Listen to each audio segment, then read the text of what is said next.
countless worlds in the starlight.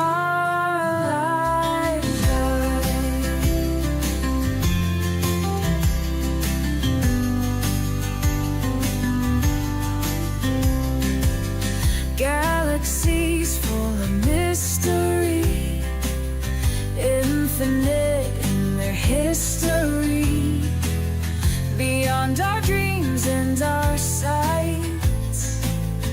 Life blooms in the cosmic lights, dancing on the edge of space. Take me away, feeling the universal grace. In the dark our hearts ignite, life across the endless night.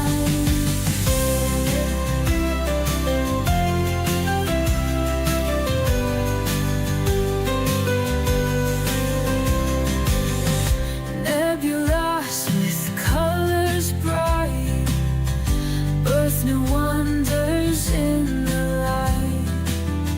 Comets trail their sparkling tears, life endures through the years. In the silence of the void, every heartbeat is enjoyed. From the depths and to the heights, life expands through cosmic night. Dancing on the edge of space, and off we go, feeling the universal grace. In the dark our hearts ignite, life across the endless night.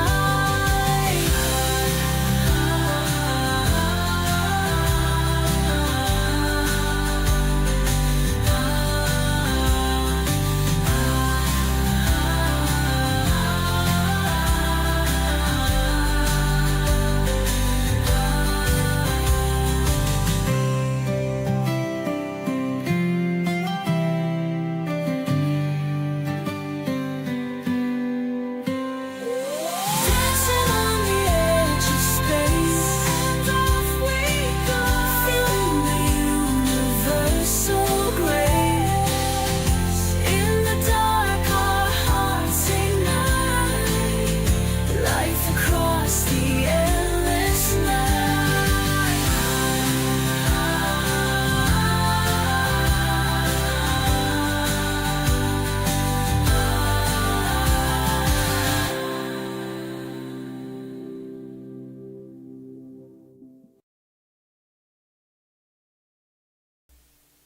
Oh, I tell you, I love that song.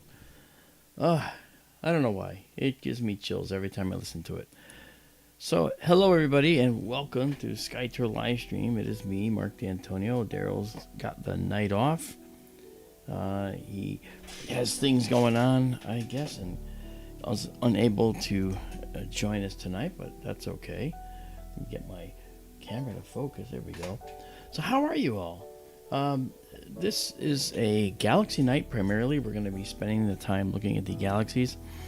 And as you can see, we're not going to disappoint. We got some gorgeous galaxies here.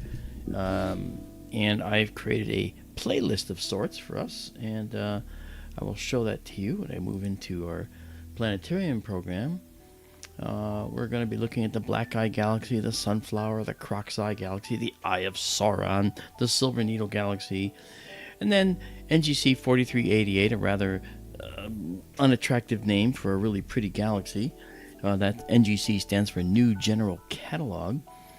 And then we will be looking at M88, M91, and we will also be looking at the nova star called the Blaze Star, which is T Corona Borealis, or T Cor Bor. That said, I am really happy to see a lot of people showing up already. Fantasy was the first with a yes.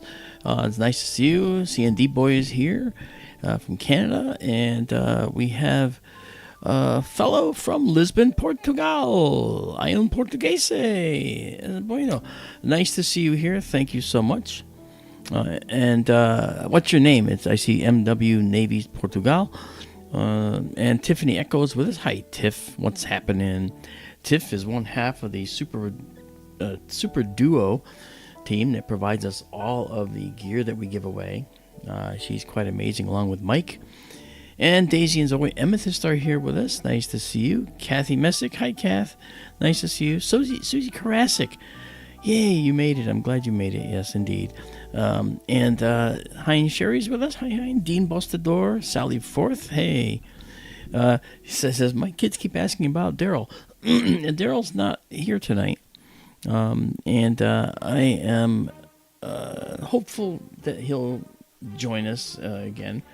He hasn't been feeling too well lately, so he kind of just sort of hasn't decided to come out and make the jump to Microsoft Teams. That's one thing he has to do, is jump to Microsoft Teams in order to be part of this again. So we have to do that with him. We'll take care of that. Right now, we have what is known as the Black Eye Galaxy in our view right now. Let me color correct this for you. You watch our curves align. Look at that detail. Oh, I'm telling you, I cannot tell you enough how this telescope has so incredibly, it's just so incredibly overperformed. It's just incredible. So very happy of what it's doing. I can't believe it. We're going to be using the Benson telescope tonight. I did not open the Wickenburg for no reason other than I want to focus on galaxies, and for that we need focal length. We need to be able to zoom in and capture things, and with this telescope we can. Look at this. I only have 11 images stacked, and we can already see a tremendous amount of detail here. This is incredible. Really, really nice. The Black Eye Galaxy is an interesting galaxy. I will give you all its details here in just a minute. Let me just remove some of the noise. There we go. The Black Eye Galaxy is a galaxy that is up in Coma Berenices, Berenices Hare, and it's approximately 24 million light years away. So you're seeing it as it was 24 million years ago. And that's pretty cool. Neato. Yeah. Daisy and Zoe say, well, we miss Daryl too. Yeah, hopefully he'll be back. I talked to him earlier, and he's like, no, I'm gonna pass. I mean, that's okay. Yeah, the trouble is, when you have something, when you get sick with something or whatever, it can actually end up lasting quite a while. Trust me, I know. And also say hello to Redmond Gaming Videos. How are you, man? Yes, this picture is a live view of a galaxy in Coma Berenices. All of our views are live. We bring you the universe live in real time. So that's what you see here. So if you have any questions about that, you can certainly ask us. And I'm sure people in the chat will also answer you as well. But Redmond, I'm glad to see you. I don't think I've seen you before here. So if you want, please subscribe. It's all free. And these images we take, by the way, once I save these images, and first things I'll do is I will show you the identification. So I'm going to do this identifier right now. And now we see this galaxy has been identified. I'm going to save this image with this annotation on it so you can see it once we get to it. And I'm going to set that target name. And then I'll have to do that, and it'll complain, and it's okay, and then I'll save it again. All right, and then it'll save properly. And so now this is saved to our on our server, and if you look at our server, you'll be able to take these down for free. You can see the links up there. Actually, go to skytourlive.org right there. We are a non-profit organization. And Redmond says, I just stumbled onto the stream, but I love space stuff. Awesome. Well, this is about as space stuff as you can get, man. Just ask the people in the chat who have been here for years and listening to us. We've been around for quite a while. We actually started this, guys, in 2016. Can you believe it? Now, back then, it was on my front lawn. It was a dome on my front lawn here in Connecticut. And I ended up selling that dome because I outgrew it. And the telescope went from Connecticut to Arizona on a friend's land. And that was the first telescope, which was our Wickenburg, which is like basically west of Phoenix out in the Sonoran Desert by about 75 miles. 14 miles of dirt roads to get to it. And if you can tolerate all the rattlesnakes, then you have a great observatory, and we do. And this observatory here that we've opened only in the last few months is in Benson, Arizona, 220 miles away, southeast of the Wickenburg Observatory. I say Wickenburg because that's the nearest town, which is about 50 minutes away. Okay, and this particular telescope we're looking at right here, you can see the telescope in the building right up here. Okay, this is our control. This is our telescope rendering. It shows you the rendering of the telescope. You can look at it from all sides. Very important, because if you want to know where the equipment is that's on the telescope, you have to know what's hanging off the back. You can see the stuff hanging off the back up there. And that material, those things can actually strike this pier if we're not careful. So we have to be really careful about where we point and when. So that's my job to do. NFR is with us. Hi, NFR. I used to have Twitch, and I might actually be streaming to Twitch right now, actually. But Twitch and Trovo, I got 0 people watching it. I don't know why. I'm not a social media guru. So I'm streaming to Kick, I'm streaming to Rumble, I'm streaming to YouTube. I was streaming to Facebook until I got hacked, and now I can no longer stream to Facebook. But I do have my system is back for my profile. And we were streaming to Twitch and Trovo. I think we're still doing that. But you can check for me if you feel like it. I do believe we are. And so, and let's see, Dean Bustador is saying, did you have to put an extender on for the focal length? No, actually, this is the native focal length of this telescope, believe it or not. This right here is a f8 view. What I did was I put a reducer, actually. So I apologize. I put a 0.7 reducer. So this is basically an f7 telescope when it was an f10, effectively. So it's 11 inch. And so we get these gorgeous views. And we're guiding over here. I don't have the guider up, but this is it. And you can see there's our guide star right there. This is our field of guide stars. We got one here, we got one there, secondary, tertiary, quaternary, and a fifth order. So we're actually able to guide very, very well with this telescope. It's outstanding. And right here you can see the number of frames that we've stacked. And when I say stack, for those that don't know, we take an image, and then we take a second image and align it with the first, stack it on top, and we make an image sandwich this way. And what that does is it makes all this noise vanish. So right now, with 24 images stacked, I can take this mid-level range, which is basically the noise in the background. Watch this. If I move it to the right, you'll notice that stuff starts to go away. See? It gets dimmer and dimmer, and this data looks cleaner. All right, now, it's not as bright because we're also taking away from some of the brightness of the galaxy, so I tend to kind of split the difference, kind of about here. And this, on this end, this is our peak of data here, and you can see red, green, and blue. And this line right here, this is our black level. So if I move it this way, we're going to start cutting off data, all right, as you can see. And so now we can end up looking at just the nucleus of the galaxy. And the more I move it over, the more it looks like how you'd see it in a smaller and smaller telescope. But then if we move it just to the left of the peak, that's the ideal location. And if we move it further to the left, you'll notice that the noise seems to go away, but it kind of muddies the image a little bit. And that's just because we're inducing extra brightness in the image, okay? So I take and I keep it just to the left of the peak here, okay? So that's pretty good. And the Goblin's with us. Hey, man, how you doing? And Toner's with us. Hey, Toner. Yeah, this is the Black Eye Galaxy. And yeah, I'll do the first save right now. So I'm going to hit save, and you'll watch the green bar across the top.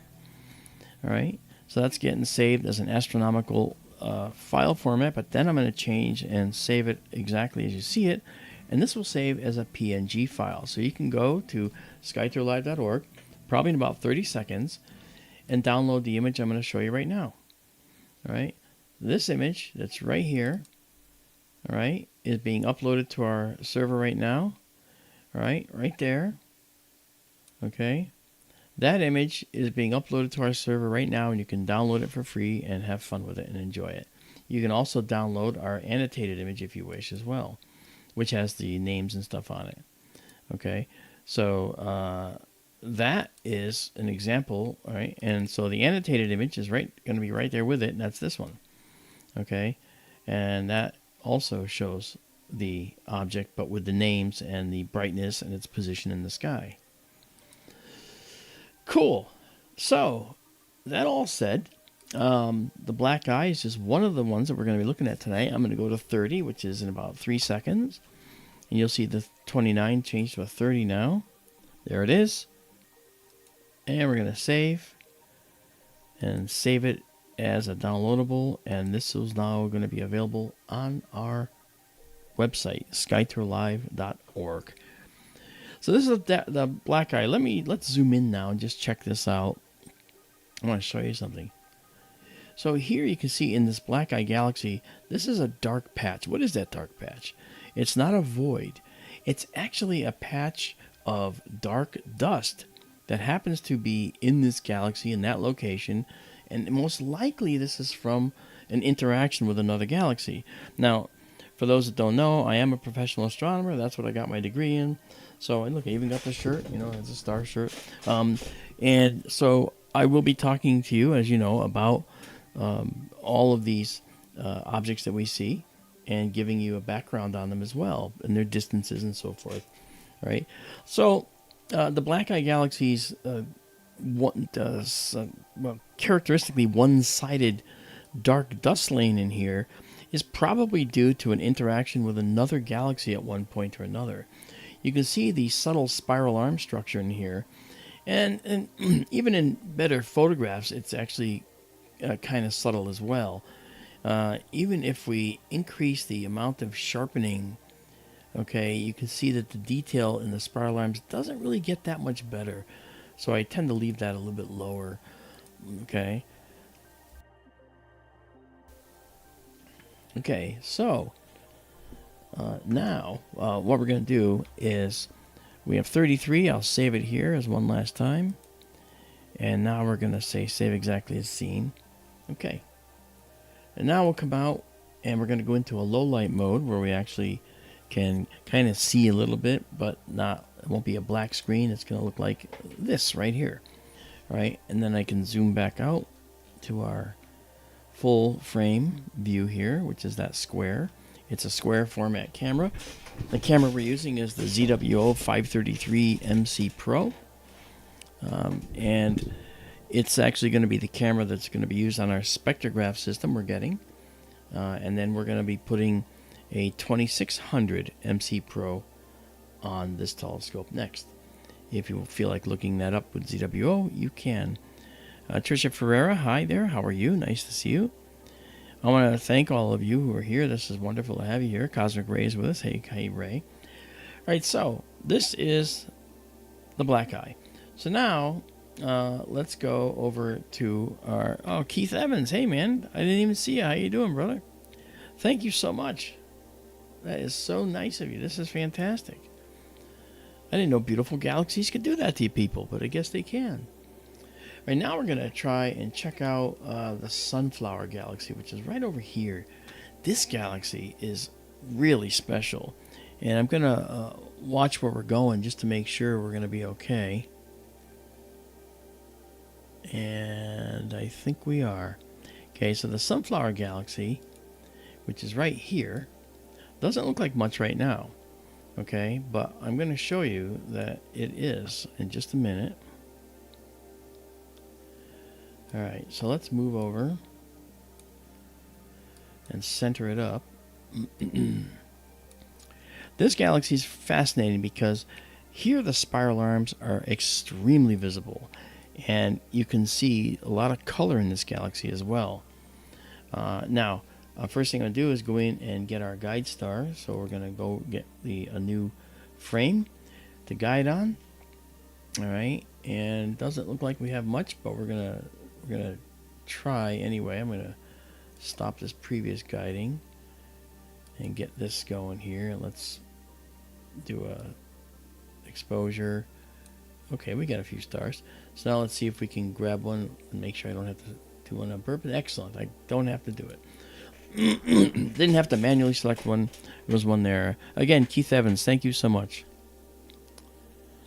Yeah, you know, you guys, you help keep me going. You really do, you guys. Okay, so now that we're guiding, we're stabilizing our guiding. And now what I'm going to do is I'm going to come over and just come over here. This is one of the most important fields, the exposure, and then this is the gain. Right now our gain's at 241. It could be anywhere in there. That's nice. And I'm going to do now a 25-second photo. Okay. And it's underway, and you can see the yellow progress bar down behind our sponsor, Asterion Foundation. Okay, showing up. Asterion was responsible for giving us a grant to get a spectrograph, and so we're going to make tremendous use of that, and you guys will get to see all kinds of things going on in the universe and see what things are made of.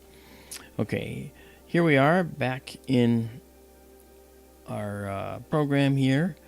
Here is the beginnings of the sunflower. Notice this first exposure is really rough looking. Okay, and this is because a couple things. The gain, the higher the gain, the more noise we get. But as we take more pictures and stack them on top of each other, making those image sandwiches I've talked about, the more we actually get a cleared up image. Okay. And good morning, Mr. Django. Dean Bustador, hey, thank you. Wow, thank you so much. Unbelievable. You guys are incredible. I'll color correct the sunflower galaxy here, just to color correct the image, and you'll start to see these spiral arms really coalesce in a little while. You know, Fantasy, thank you for putting up our Patreon. Yeah, if any of you want to donate to us monthly and support us, I'll just tell you right now, I do not take any money for what I do, none at all. I'm actually I'm basically just doing this because of the passion, and any donations you give, like those you've given tonight, thank you so much. They all go to furthering my quality of delivery of stuff to you. Nothing goes to me at all. I don't actually take a check at all, paycheck. Someday, if I get a larger grant that can give us operational expenses, then I will. But that ain't coming out of your pocket. You guys get the quality stuff from me. You're not going to get me taking a paycheck from you. You know. Oh yeah, look at it. So now you can start to see the modeling showing up as we watch this happen. You'll watch the sunflower galaxy. It actually coalesces, and more and more as more exposures take place, you start to see more and more detail. It is absolutely incredible. Now, being the sunflower galaxy, let's take a look. Sunflower galaxy is in the constellation of, it looks like Canis Venatici, but I gotta put up the borders here and see. Yeah, Canis Venatici, or Venatici. Canis Venatici. And the distance is 36 million light years. So this light that you're seeing right here, that just entered your eyes and is now gone forever, left this galaxy all that time ago, 36 million years ago. So the dinosaurs had been dead for like 30 million years, and 29 million years, and that light left this galaxy at that point that you're seeing right now with your eyes. Now I'm gonna push a little bit. This is called a push when you pull this mid-level one and you pull it toward the peak. So you're gonna see it get a little brighter. Okay, now it does increase the noise, but look at that. Look at that beautiful galaxy. Wow. Now, one thing, make sure you're on 1080p, okay, so that you can see the detail in this galaxy and the detail in everything we do. You should be able to read all these items on the screen, okay? I'll open up my water now. The Ambassador says, thank you. I love it here. Pure astronomy and great people. You're absolutely right. Hey, Mike Hedrick, I forgot. I didn't see you. How you doing, brother? Mike's with us. Mike Hedrick always has some really cool questions. He's really, another constant viewer of the streams. I checked, we have like 520 streams up there, and they're all multiple hours long. It's incredible. Yeah. All right, so we've got 10, 11 now. You can see 11 right here. It shows 11 images stacked on top of each other. Look at the difference in quality now compared to that first one. Remember that? Wow. So now we're actually seeing a lot more detail in the Sunflower Galaxy. I'll zoom in a tiny bit. Oof, look at that. That is really cool. And again, the Sunflower Galaxy is 36, almost 37 million light years away. All right. And it's in the constellation Canis Venatici. It's really a beautiful, beautiful galaxy. And it's actually known as a spiral galaxy, and we label those with a capital S. Okay. And this one is a true spiral. Sometimes spirals have this bar through the middle, a bar of stars. This one is just a straight spiral, and so it's labeled as an S, capital A, and then these RS and BC, these are secondary designations for details of this galaxy. Now, this galaxy, its spiral arms, you can see the distinct spiral arms, okay, and they're fairly tightly wound. They're not as tightly wound as most, as many, I should say, but they are somewhat tightly wound, Okay. So 14 images stacked. Sorry about my creaky chair, too. That's one of the things I got to get is a new chair. And it's coming out of my budget. It's not coming out of SkyTour. I'm not going to let SkyTour. I take nothing from SkyTour. Only bills to pay for products like this one that I have to buy and use. Only that stuff, the stuff that furthers the use of the telescopes, and only the telescopes. Yeah, I'll never get rich, and that's okay with me. I'm very wealthy when you consider what I get to show everybody. That's where I get my reward. This is neat. Wow. Again, if you have any questions out there, or if you've just joined us, feel free to say hi in the chat. If you're out there lurking and would like to say hi, come on in and say hi in the chat. If you have a Gmail account, you log in. You can probably see what we're doing here. You can log in. I don't think, or you can talk to us. I think you have to have a Gmail account to talk to us in YouTube, I believe. Yeah. So, sorry, Django. Daryl's not up to it tonight, and so that's okay. We run with it anyway. I always give him the option. Yeah. Okay, so this is beautiful. Outstanding. I'm telling you. Bring up some Galaxy music. Trisha! Oh my gosh, Twinkle Twinkle, a beautiful star. Oh, that is so sweet. Thank you so much. Gosh. It makes me crazy that the support you guys you give. I don't know what to say about you guys. There's just, there's quality and then there's unbelievable quality. I think by the very nature of this stream, only the best and brightest come here, and I'm totally so happy about that. Thank you guys so much. Wow.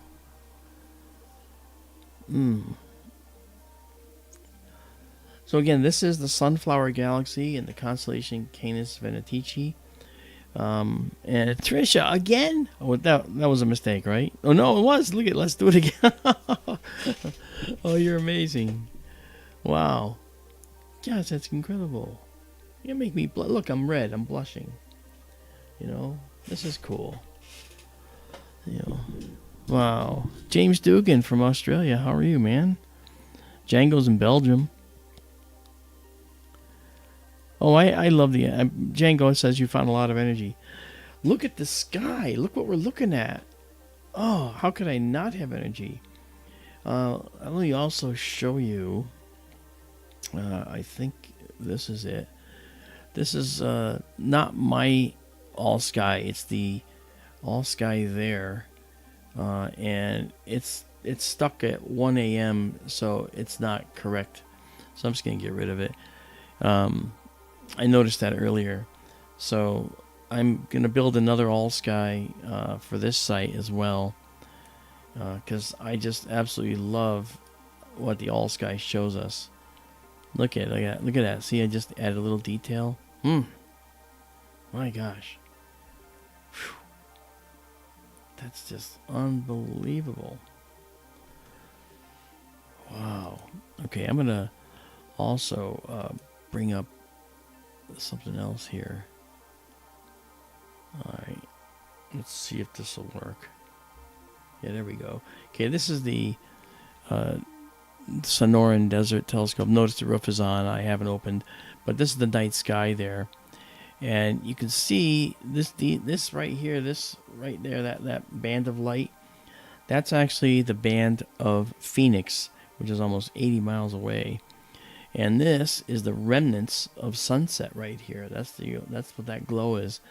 When we see clouds overhead here, oh look, a meteor. Look at that. Oh no, that wasn't a meteor. That was a satellite coming in. That's what that little dash was. And each exposure is 12 seconds. But we can actually look at the constellations that we're looking at here. And right now we're up here in Canis Venatici, looking at at this galaxy, all right, which is looking better and better and better.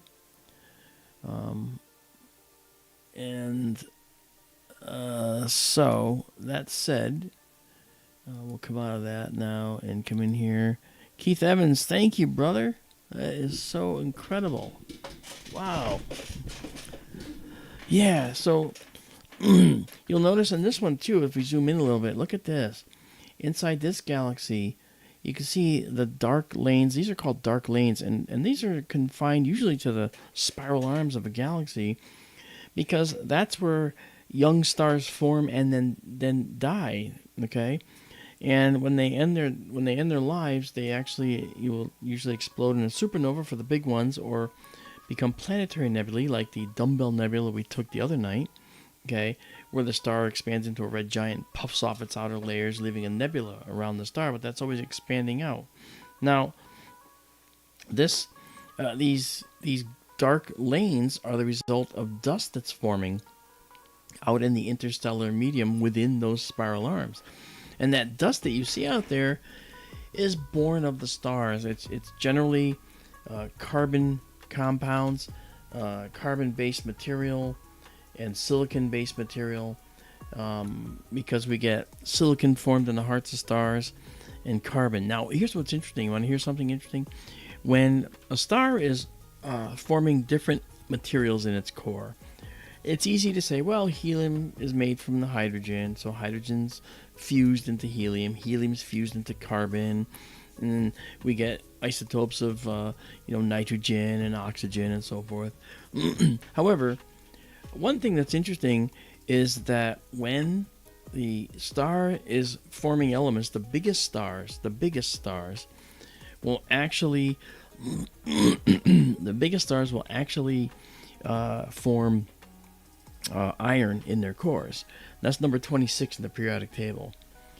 They can also form silicon. Now, silicon for these massive stars, when you see silicon, and we don't usually see silicon because it's in the core, but silicon, when we look at the generation of energy within a star, when we see the silicon stage, believe it or not, that only happens for about 1 day in a star before it explodes in a supernova.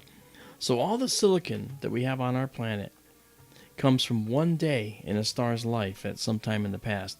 Now, we have lots of silicon atoms from lots of different stars that have probably gone supernova in the past.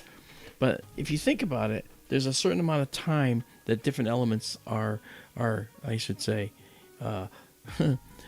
made in the heart of a star. Okay, and so and there's certain abundances that are more than others. So clearly, there's not as much silicon as there is carbon. For instance, carbon is the fourth most abundant element in the whole universe. Fourth. Okay, you know what the third is? Yes, you do. I've told you many times. Oxygen. So oxygen is the fourth most abundant, and oxygen is then third, and helium is second. Hydrogen is first. Hydrogen is a very simple atom. It's one proton and one electron. But the abundances don't follow that thing where it says, okay, well, if then the second most abundant element has 2 protons, does the third most abundant have 3 protons? Well, no, it doesn't. It's carbon, which has more protons in its nucleus. Okay, so it has to do with the processes that make these elements. Everything in your body was made in a star factory at one point or another. And I think that is the coolest thing. I've seen more people's eyes light up when I said every element in you was made at tens of millions of degrees or even hundreds of millions of degrees Celsius. And that's amazing. So, that said, I think it's pretty impressive when you see how life forms from the absolute unbelievable depths of the universe like this. Okay, so let me bring us up some Galaxy music here. Here's some Galaxy music. Oh yeah. So here we go. That's a beautiful galaxy. I'm gonna just kind of reduce the noise a little bit. You can see that the Sunflower Galaxy is remarkably regular all the way around. It has this neat look to it, and it's really a very symmetric galaxy, and that is something that's really, really important, because it shows that this galaxy has been relatively untouched by other galaxies. It hasn't interacted with other galaxies that much, because we would see, bends in the spiral arms at one side versus the other, and we don't see that at all. So, yeah. And Toner Lowe has a really interesting take on this. He says, I am just a fancy clump of ash. That's funny. Well, you're more than just a fancy clump of ash. You're a very ordered clump of ash, Toner. Very ordered clump of ash. Okay? Yeah, so this is cool. All right, I'm going to zoom out a little bit. All right, so let's look at that and zoom out. Here we go. Oh, no, we're not. Okay, now we will. Oh, look at that. Gorgeous. And I'm going to... Oh, yeah, that's something else. Mr. Django says, the other stream I've seen pictures and they were only 25 seconds. They were beautiful. Yeah, 25 seconds. And right now, I'm only doing 25 seconds as well. Now, because of the way we're guiding and everything, this telescope can go many minutes at a time and do incredible lengths of time. But you know what? I want to show you lots of things. And look we don't need to go all these many minutes. We can just show you like this, right? Goblin says, do we know how many planets there might be in these galaxies? Excellent question. Excellent question. You know, and I will say this. If you look at these galaxies, you're probably looking at anywhere from 20% of the stars having the ability to have life on them. In other words, they're in the habitable zone of their stars, or even more. In our galaxy, we have about anywhere from 100 billion to 400 billion stars. So knowing that, what we can say is that at the low end, it's been calculated we have maybe 25 million habitable worlds in our galaxy, like the Earth. But at the high end, up to 40 billion. So it's a crapshoot. We don't really know, but we know that the complete number of planets in the universe exceeds the number of stars in the universe. There's more planets than there are stars in the entire universe, and that's pretty promising for life elsewhere, if you ask me. You know, Lubo says, Mark, could you please write in the description on the screen the telescope, camera, and filter? Yeah, I can tell you because I'm doing like 5 things at once as we're speaking. We're using a Celestron 11 with a ZWO 533 MC Pro camera.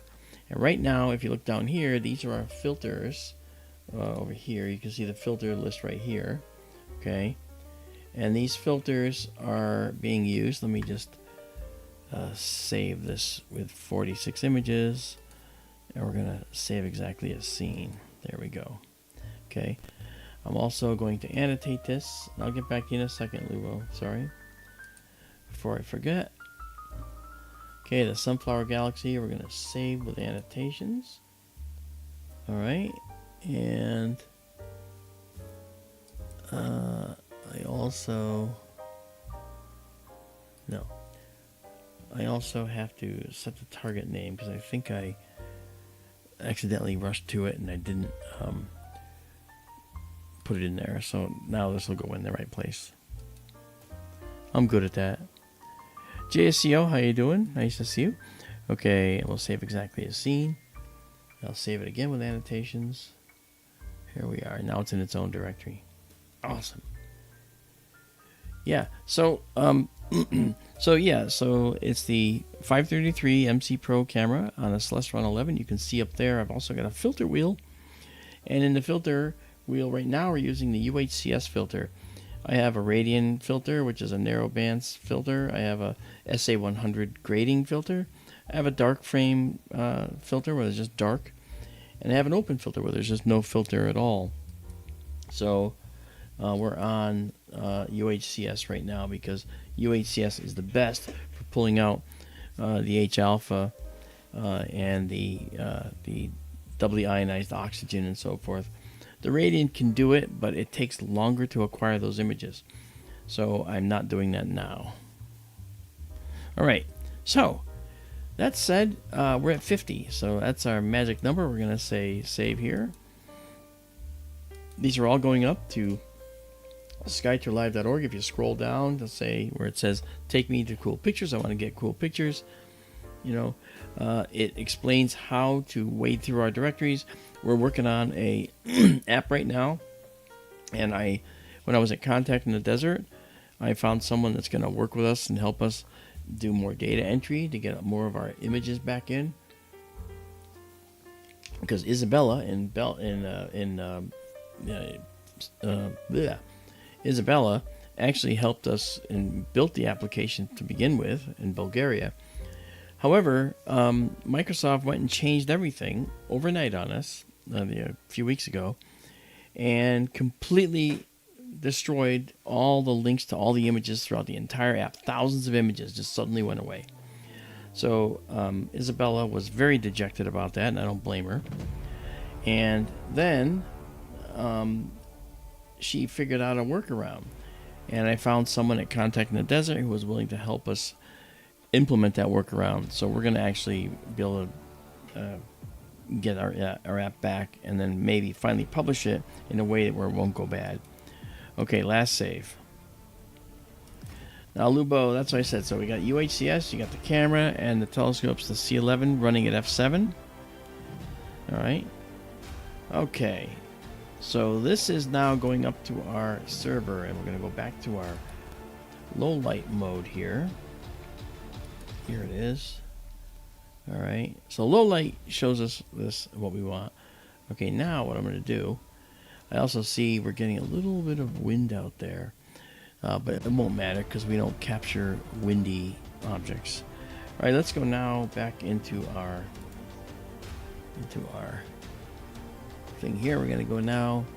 We did the Sunflower Galaxy. We did the Black Eye Galaxy.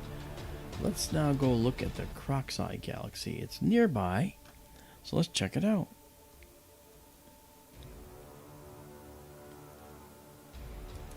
All right, so the Croc's Eye Galaxy is right here. You notice it looks a little brighter, and it is.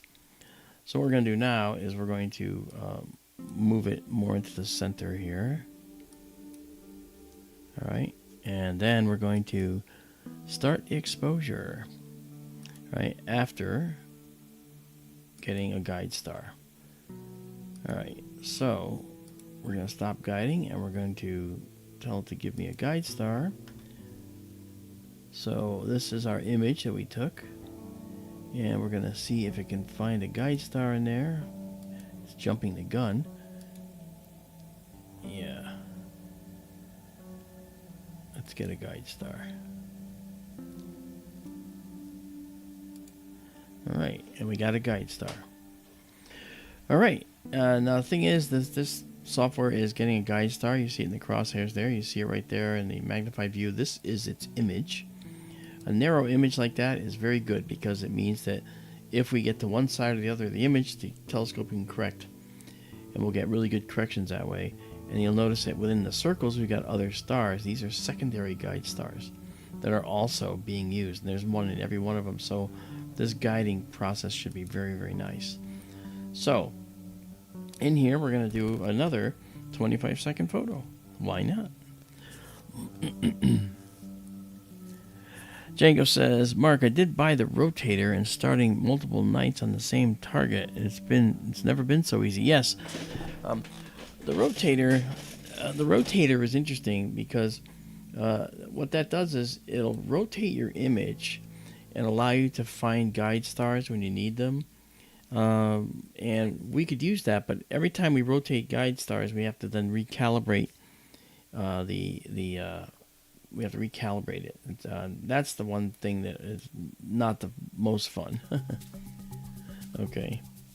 We have to recalibrate our guiding system. Okay, so here is the Croc's Eye Galaxy. It's going to resolve into a beautiful galaxy with a very tight set of spiral arms in here, plus some outer ones here, and some even further out. So this is a rather big galaxy. Now, the details in this galaxy are interesting. Okay. This galaxy is in the constellation of Canis Venatici again, and its distance is only 16 million light years away. So again, you're seeing it as it was 16 million years ago. Not bad, not bad at all. But that's quite distant, you know, 16 million light years. Already, you can start to see some of these details forming inside the Croc's Eye Galaxy. And let's color correct it. Do that. Okay, and now we'll go over here. That's good. That's looking good. And I know it's a little early. We only have 4 stacked, but I'm going to bring this up to just sort of see what's hiding there.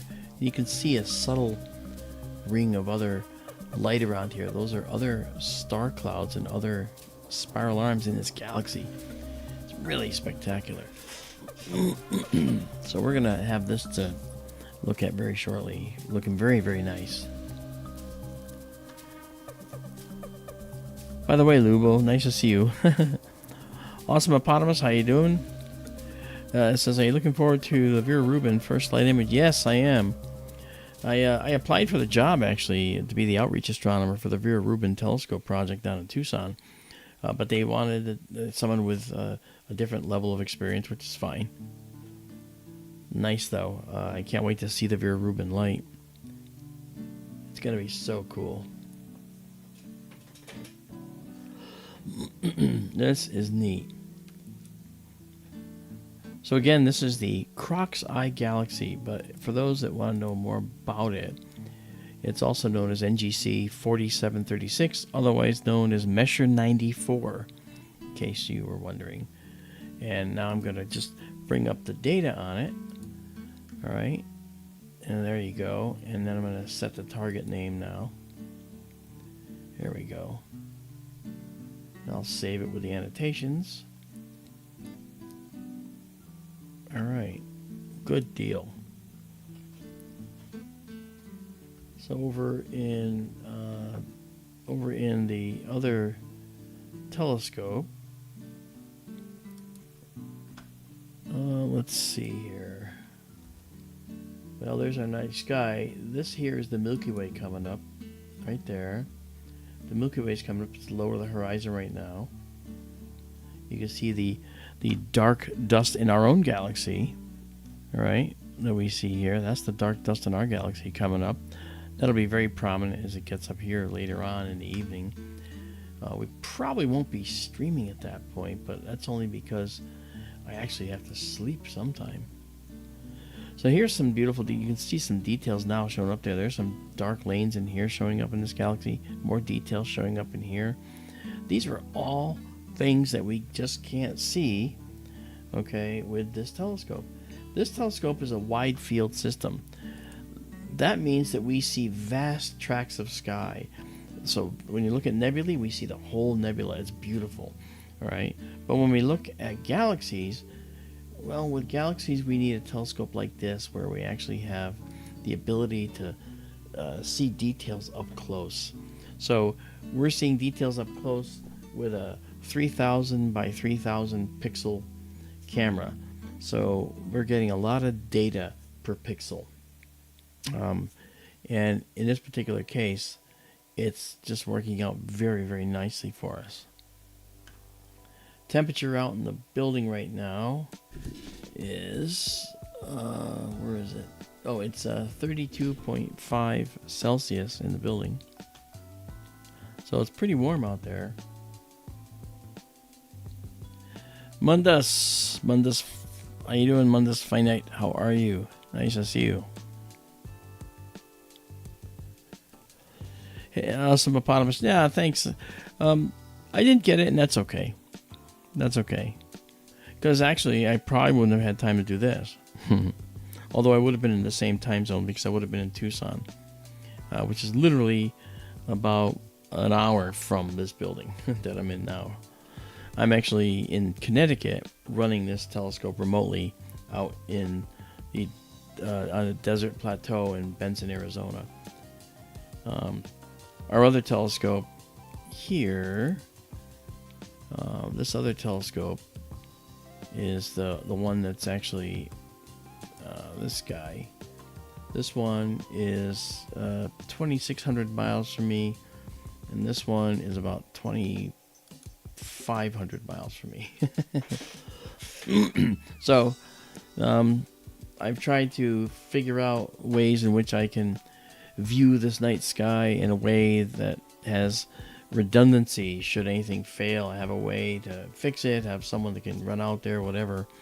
And right now I'm on a mountain. This telescope's on the mountain with 9 other professional astronomers, plus a satellite, a geostationary satellite facility up on the mountain nearby. Now that's something that's pretty cool. Okay, so we have 15 shots here so far, none rejected. So we've done a 6-minute, 40-second exposure of this galaxy. And let's see now. I can probably do this. Okay, we're in the right spot there. And now let's try and see if we can pull a little more data out of this. Okay, so we got a little brighter. Now you can see there's a subtle ring around this. See that? That's pretty cool. That's really neat. So after this, we're going to go to, let's see, we have the Eye of Sauron here.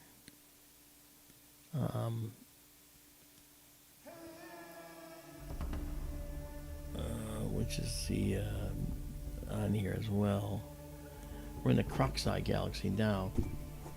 Eye of Sauron, it's going to look kind of similar, but it'll be interesting. Notice now you can see some subtle reds here. You can see some reds. These are H2 regions, which are the nebula regions, like the Orion Nebula, okay, or the Eta Carina Nebula, star-forming regions within the galaxy. You can see those now. They show up kind of as red. If I color correct, they might show better. Yeah, a little more. So there's star formation going on here. It's pretty cool. Hey Starseed, how you doing? Nice to see you. And for James Dugan, it is a good eye, because he is in his daytime. Is it around noon for you, James? I can't remember if you're in Perth or if you're on the Sydney side. I can't remember. He'll tell me in a second.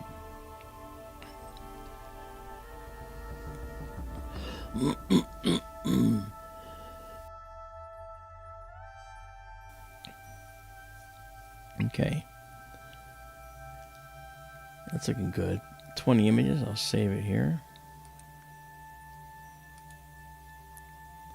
2:40 p.m. Okay, so you're I'm gonna guess you're over on the Sydney side.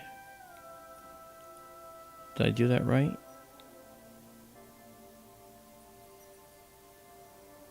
Let me just do this again.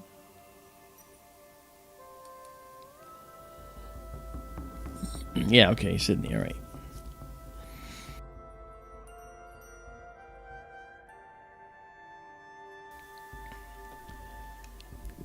Yeah, I thought so, James. I just wanted to get it right.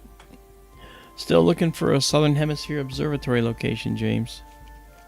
I would really like to put in a Southern Hemisphere building.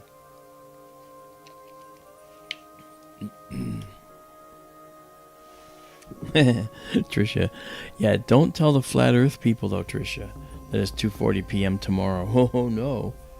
No, no, no. It'll make their brains deflate. Okay, let's darken up the background a little bit more, get a little bit more contrast out of this here. There we go. Look at that. Now you actually see just how much this galaxy is so tightly wound. Hey, James Dugan. Toner wants to know what the future's like. I think that's kind of funny. That's a beautiful shot right there. Very nice. Very, very nice. Okay.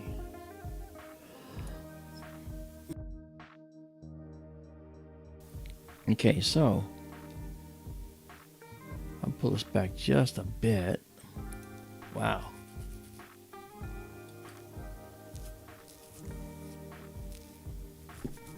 Mr. Django says, Mark, is the next stream with Tara and Marianne.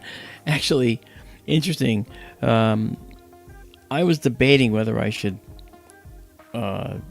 do the maintenance stream, maintenance of this observatory, which is going to happen tomorrow.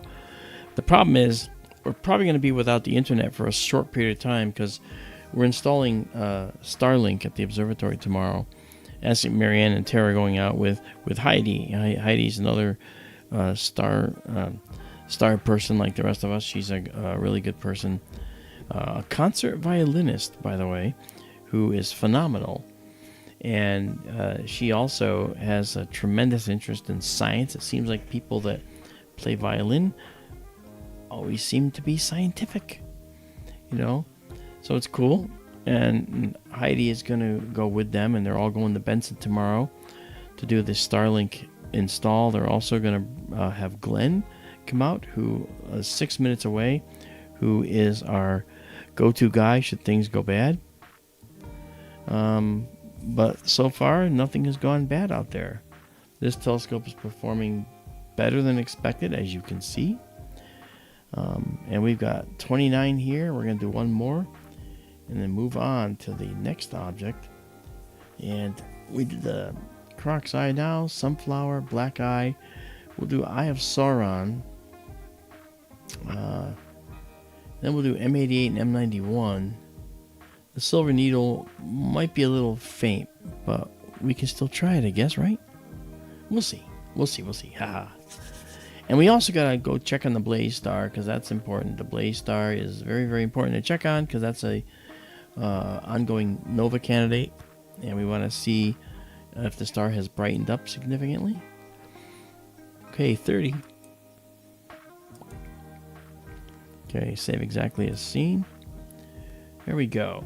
And again, go to skytourlive.org. Okay, and right there above my head, there it is. There we are. Woo. And you can download all these images for absolutely free. We just absolutely love it. Okay, so we're going to come out of here now and go into our nice low light mode where we actually can see things happening in the dark. All right, there we go. There's the galaxy. And that's about what you see in a small telescope. Okay, Isabella's here. Hey, Iz, what's up? I was just talking about you, Isabella, mentioning your incredible app you wrote, and that we have some help now from someone I met at Contact who's going to help us. Okay. Oh, and there's Kathy Messick just below there, Isabella, and I met Kathy out at with her daughter Candace out at Contact in the Desert when I was speaking out there a week ago. All right, so let's now go over here. Let's check out the Eye of Sauron. Okay, this is going to be interesting galaxy. All right. There it is, the Eye of Sauron. Oh, wait, that's not the Eye of Sauron. Oh, yes, it is. It almost looks like a star. That's pretty amazing. Let's center that up. I also think I need to focus as well. I think I might have a focus issue, but I might know how to fix that. Let me do this.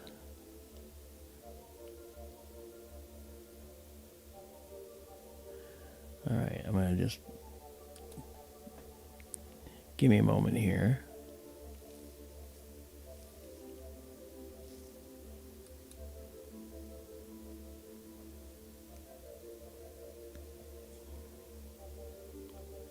Yeah, I don't think I got it. I have to do this again.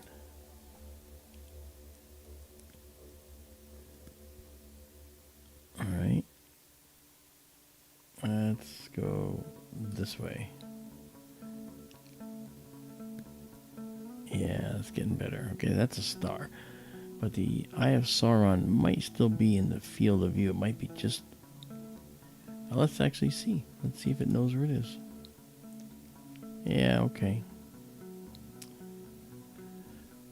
Yeah, okay. Now, the galaxy we're trying to find is the Eye of Sauron, which is NGC 4151, which is right there. So it's here, but it's kind of faint. But you know what? We're going to try it anyway.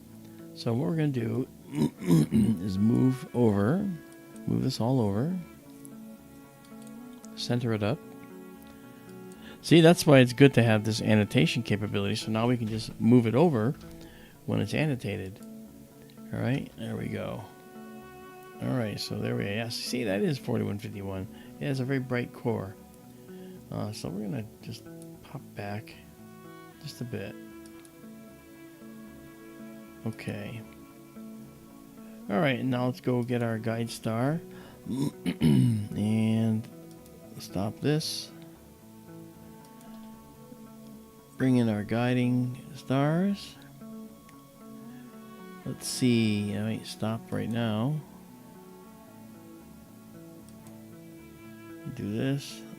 Stop.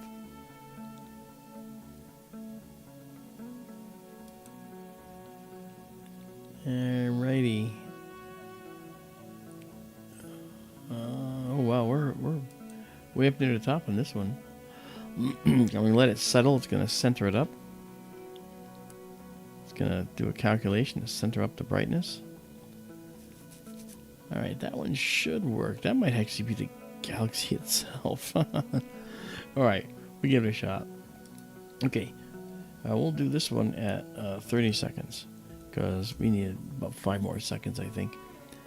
And then we will go into our deep sky mode here. Tim F, where you been, bro? Nice to see you, man.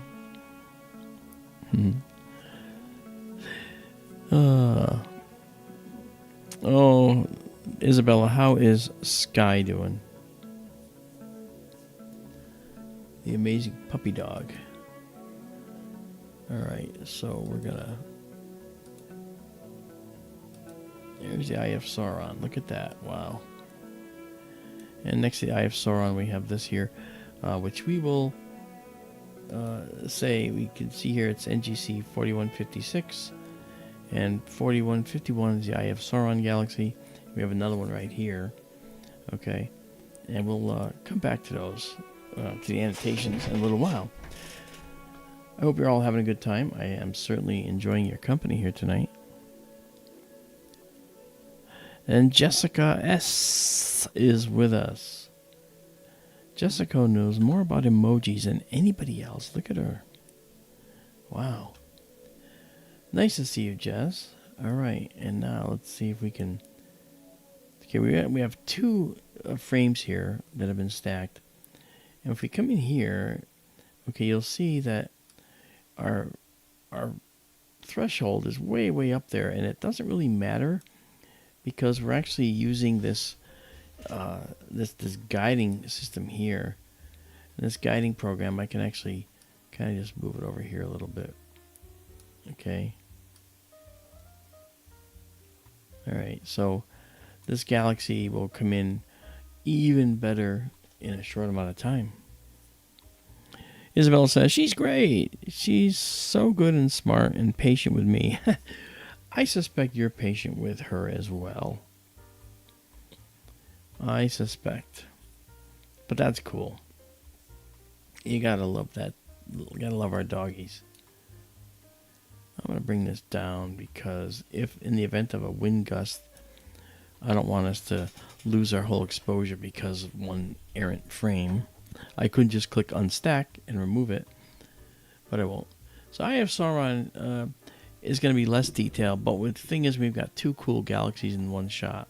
So we'll let this one develop a little bit. It is doing 30 seconds to give us a little more. Yeah, okay.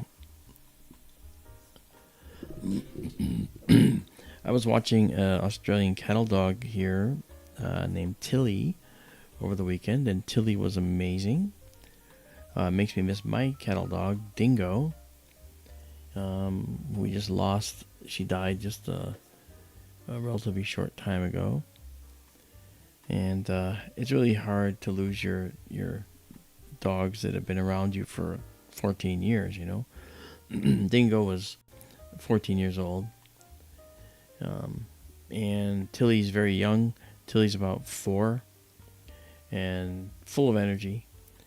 And then my oldest son's dog is Laney, and that's a Great Pyrenees. So imagine a Great Pyrenees and a little cattle dog. Cattle dog wants to herd the Pyrenees, and the Pyrenees wants to, you know, herd the cattle dog. So it's kind of weird, you know. They're always vying for control of each other, and then they give up and they go their separate ways. Very funny.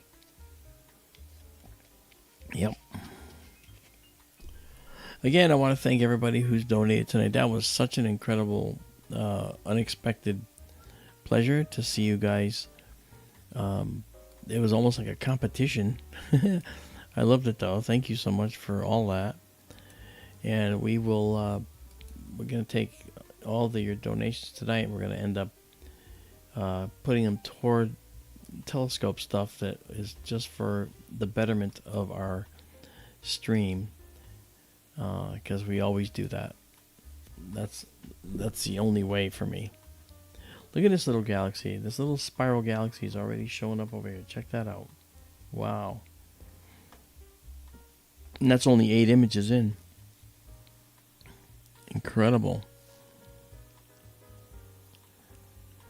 Toner says, I have a 21-year-old cat hanging on my lap right now. Yeah, that's the thing about cats. They can go quite a bit longer. Let me guess, Toner, that 21-year-old weighs around 20 pounds. Maybe 30. Big cat, right? Is he a big, giant cat?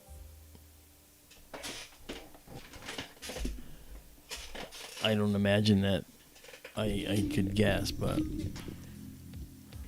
Dean Bosador says a wave of support. Yeah. Incredible support from you guys. Okay, we got 10 images there.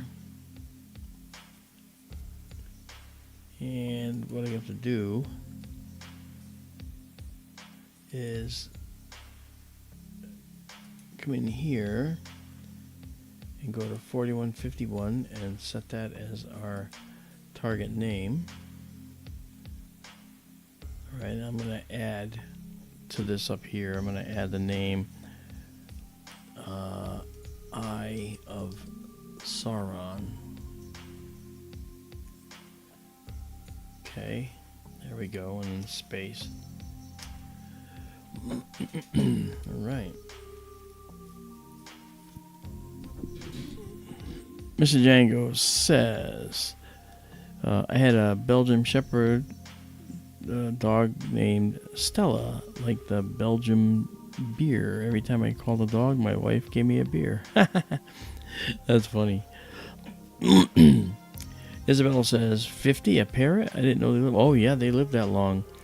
I had a friend whose parrots approached 60 years old. I'll give you a little story. The parrot was a really cool parrot. There was a pair of them. And the guy who owned the parrots was named Smitty. That was his nickname. His real name was Harlow. A good friend of the family. His wife always made little personal handmade gifts for all the kids. It was really, her name was Hazel. A very, very talented woman. Smitty, a very, very hard worker. Well, Smitty, liked to have his beer, once in a while. So he would sneak into the kitchen and open the cookie jar and take out some money. All right.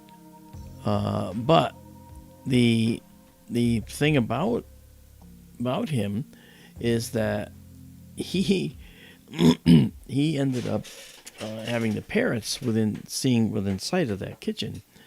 And over time, they looked at the kitchen and they saw him going into the cookie jar.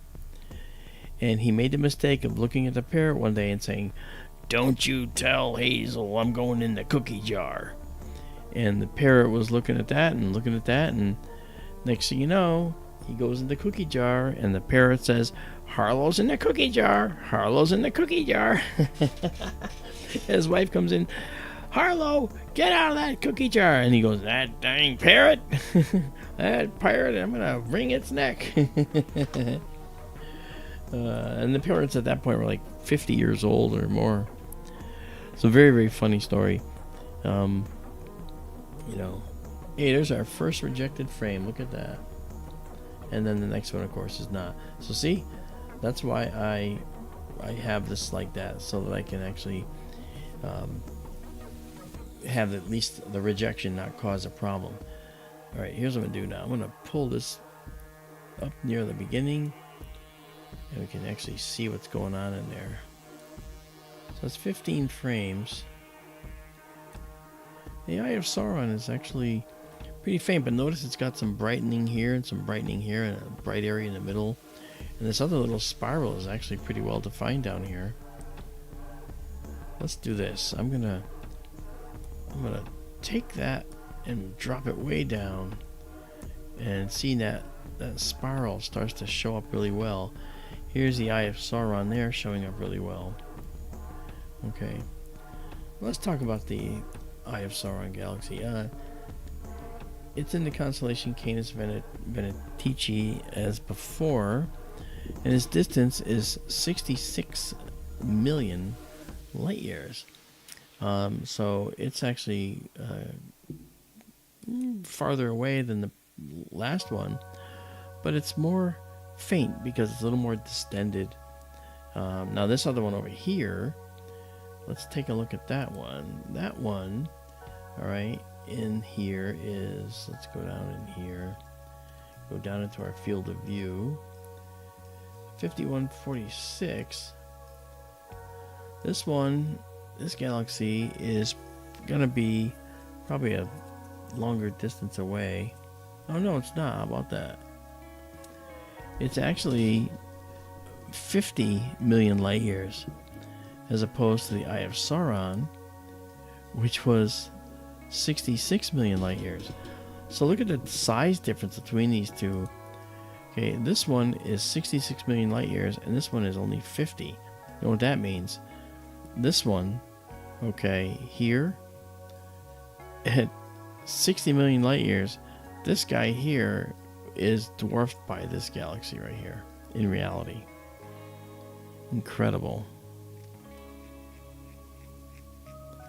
Tricia Ferrer says our parrot predicted the Northridge earthquake.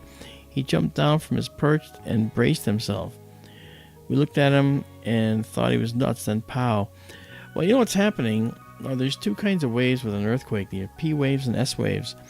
And some of those waves you may not feel, but birds might be subject to them and can probably feel them, especially if they're on a perch. So I think that's pretty interesting, you know? Wow. C&D Boy says, good friend Gary caught a cool jellyfish rocket sky view from Vandenberg launch the other night. Where's the pictures? I want to see pictures. It was in Arizona, he says. Fantastic. We're getting a satellite through here, faint one. Okay, 20 shots, 2 rejections, but we're good. So I'll save it here.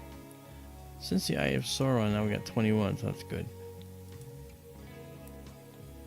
We'll stick with that. And say that's what we're gonna do. We're gonna have just 21, because we're gonna. That's not gonna bring too much more in for us at this point. So we'll get our low light mode back. Let's jump in here and go back to our view. What are we gonna look at? We did Eye of Sauron. We did Croc's Eye Galaxy. We did Sunflower Galaxy. We did Black Eye Galaxy. I said I wanted to do NGC 4388 because look at that. It's right in the middle of the galaxies in the Virgo cluster, and this yellow square represents our field size. So we're gonna jump down there and check this out next. So here we go.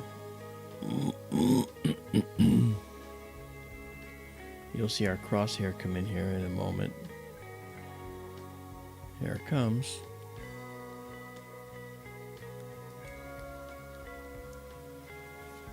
All right. Looks rather nondescript right now. I don't know if we'll catch an object here or not at this point. Yeah, not yet. So what I'll do is I'm going to take a 5-second shot, and Isabella asks, is the Wickenburg scope all right? Yes, it's just fine. I'm just happening to use this one right now. Yeah, see, we got the galaxy right there. Okay. Yeah, it's fine, Isabella. I just choose to run this one tonight. And just so you can see, here is the Wickenburg scope with its beautiful sky view. You can see our beautiful Milky Way rising over here. Okay. You know. And it's in the murk of the light dome from Phoenix. This is a very sensitive camera, so we're actually seeing light that you would not be able to see with your eyes. It's pretty fascinating. Okay. All right. That's a very good question, though, Isabella. Thank you. Okay, let us do this. Oh, I wanted to go to one. or 1 second mode here actually.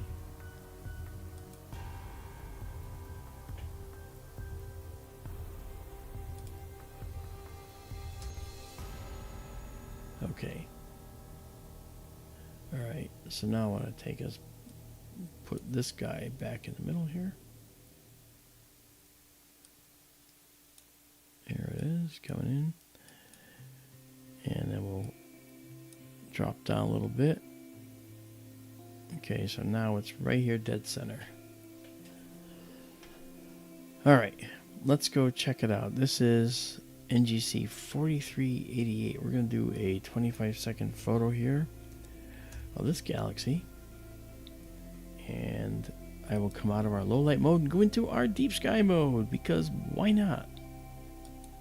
So our progress bar behind our sponsor, Mysterium Foundation over there, they gave us the grant for the spectrograph. So this is the galaxy we're looking at right now. You're going to see a couple of others in this view. Okay. And we're in the middle of, oh, how about that? I forgot to do our guide. So let's do that. Let's get out of here and do our guide stars again.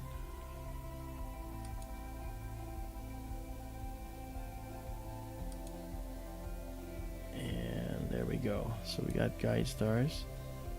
And now we won't have this problem, so I can clear this. Alright, so about here.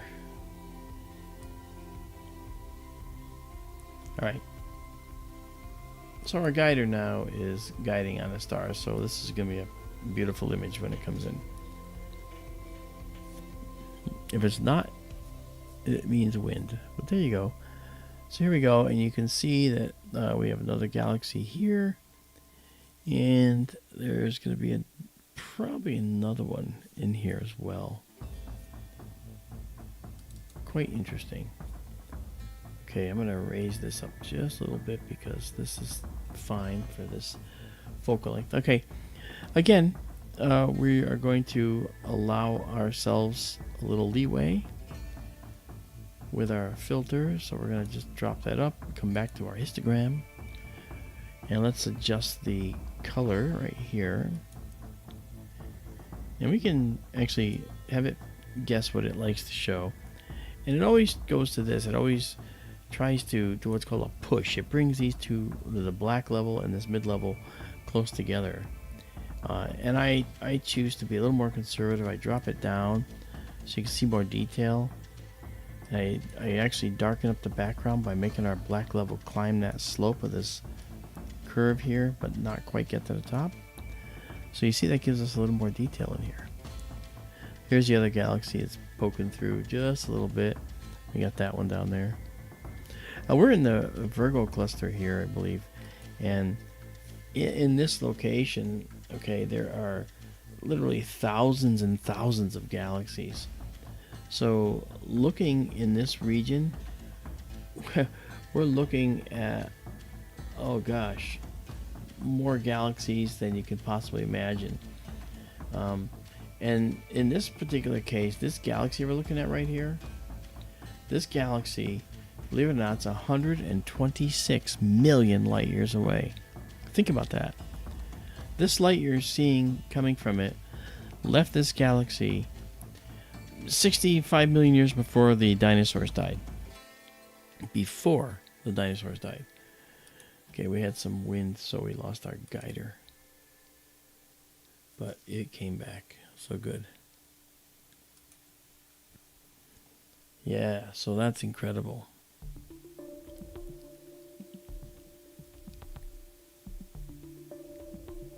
That's pretty amazing.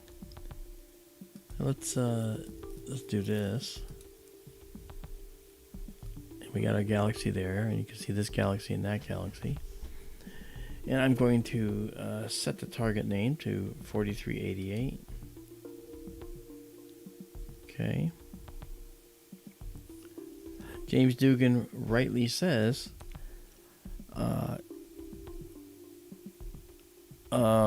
It's huge. It's that far away. Yeah. 126 million light years away. That's right. Isabella says, sorry guys, can't post links to the server anymore. Microsoft changed everything. You'll have to go there via the STLS homepage. Is that true? I wonder if my links on the homepage are correct. Isabella, can you check that? Because if they're not, I'm going to have to make an adjustment.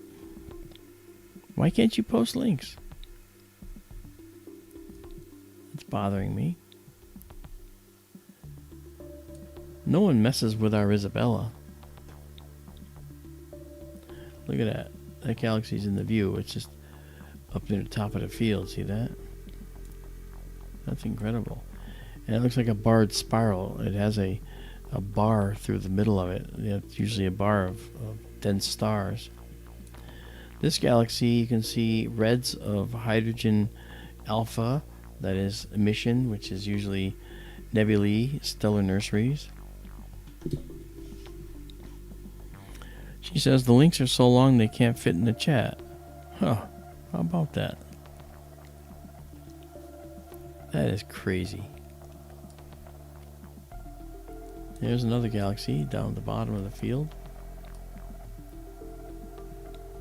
It's amazing to think that there's another galaxy right there, a very faint one. It's amazing to think that what we're looking at right here, we could be looking at billions of life forms and not even know it. And they might be looking at us saying, see that little galaxy? Well, it's 126 million light years from us. There might be life in that galaxy. And of course we know there is. Now, why would they have the same measuring stick as we do in light years? Because a light year is a constant in the universe. And just like fusion is a constant in the universe, it's happening everywhere we look, a light year is another constant. So that is something that's very interesting, and that is something that has become one of those unwritten rules of the universe. Just like the speed of light is a speed limit in our regular 4 dimensions, X, Y, Z, moving through time. Okay, it's a light speed's a speed limit. Just like when we look at galaxies, we say they're this many light years away. Well, a light year is a light year here as it is on the other side of the galaxy, on the other side of the universe. So a light year is going to be the same. So these are metrics we can count on. Every civilization out there will have gone through its nuclear age. Why? Because the atoms are the same everywhere in the universe. Okay, that is to say, the same atoms appear there. There's no new atoms in these galaxies, in this galaxy here, that aren't in our galaxy here. Okay, so if you understand atoms and your science understands atoms, then what's going to happen is you're going to be able to say to yourself, hey, let's try to smash 2 hydrogen atoms together and mimic what our star is doing and create a helium atom effectively. And so you'll try it and you'll be able to do it at some point, just like we can, but it's rudimentary. We're not getting as much energy out as we put in, but we're working on it. So atoms are the same everywhere in the universe. Fusion will be the same everywhere in the universe. Fission, splitting atoms to get energy, is going to be the same everywhere in the universe. So there won't be any place where it's more efficient than any other, and it'll be one of those universal technological achievements that all civilizations will reach. And getting through their fission era will be important. Some might start wars using nuclear weapons. We almost did with Japan. But some may get past it. And if they get past it, it means they'll be able to grow beyond that and go into the fusion era. Fusion is far safer than fission.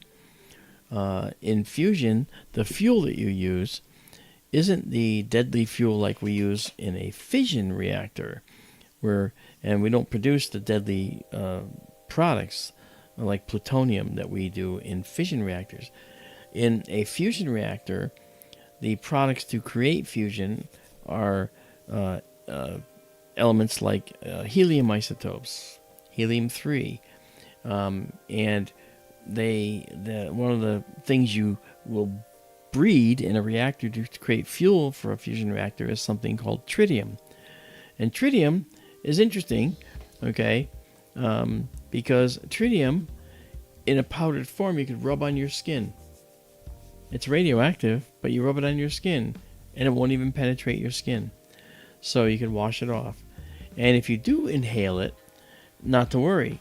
Tritium is not going to kill you because, I mean, you're not inhaling a lot, but if you inhaled it, you will pee it out. You'll excrete it. It doesn't accumulate in your tissues like the ionizing radiation damage will. So plutonium will continue doing damage. Tritium, on the other hand, is very short-lived in your body and will be gone before you know it. So this means that a fusion reactor fuel, among them being tritium, is going to be a lot safer, you know. And I liken it to this: a fission reactor is like having an energy source deep in a well, deep in a V-shaped trough. And to get the fission reaction to stop, if there's a problem, you got to push it all the way out of that trough to set it on the ledge outside. That means you need to put energy into a fission reactor to stop it. Meaning there's these graphite control rods in between the fuel rods that you have to lower down into the reactor to stop the interaction between these vertical fuel rods with each other, which generate heat. And if you can lower these graphite rods down with no problem, then you can do what's called scram the reactor or shut it down. Problem is, if the reactor has run out of power, if there's no power, the reactor keeps reacting. Okay? And so, like what happened at the Fukushima power plant in Japan, the reactor basically kept reacting. And when the water in the pools ended up evaporating away, the reactor got hot and melted, and all those fuel pellets ended up, melting into each other, and there was a hydrogen explosion inside of that reactor, which blew the entire reactor building apart, spreading all these spent fuel rods that were in the spent fuel pool out, and it infected something like 50,000 acres or whatever it was, square acres, I forget. And that's fission. So you have to put those graphite rods in to control the reaction, and that means you got to input energy, okay, to make it stop, okay? So you input energy in a fission reactor to make it stop. The bottom of a deep well. That's why I say you got to add energy to push it up the slope and out. Okay, and that's the graphite rods. Now fusion, on the other hand, is a very different little baby. Fusion is like being on the point of a hill, and the reaction's always teetering on the brink of shutting off. Okay, so what you do is you have to put energy in to keep it going. Okay?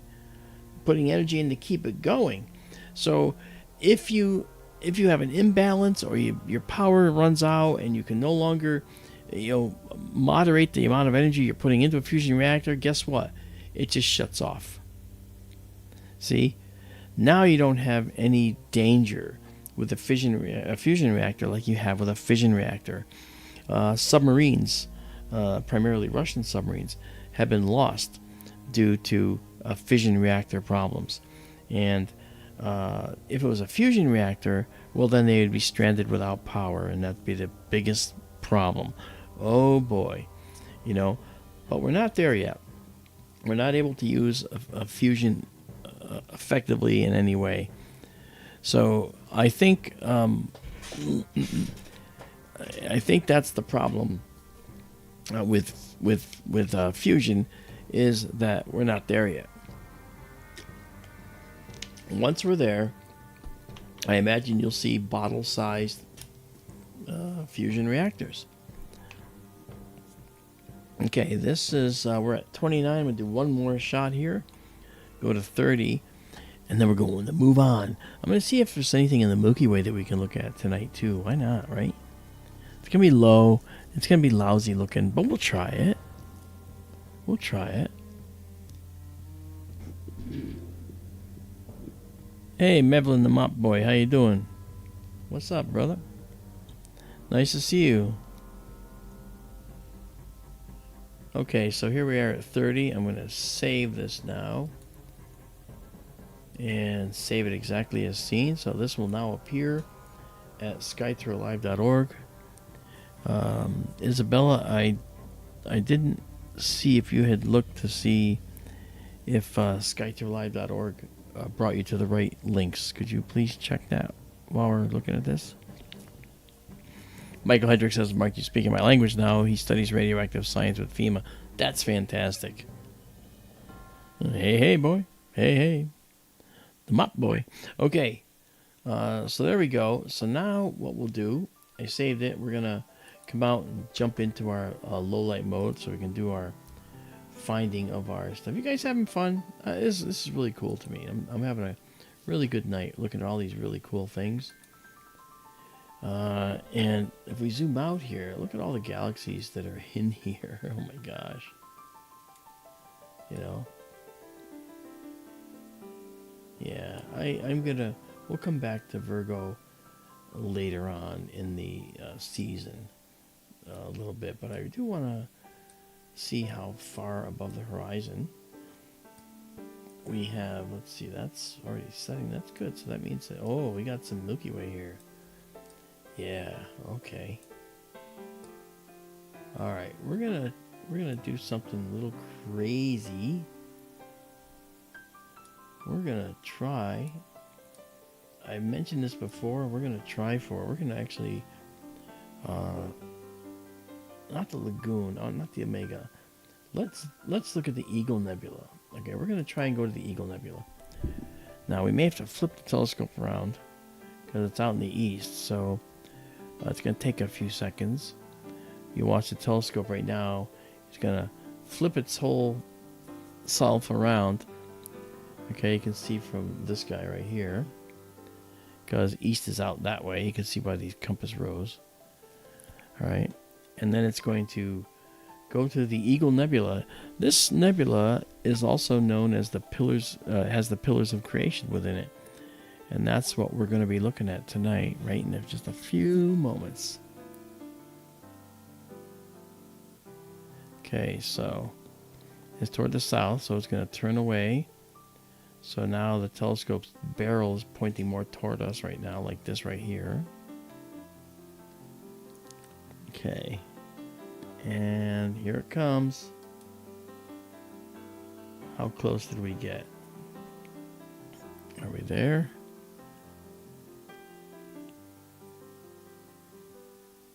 Alright, let's see.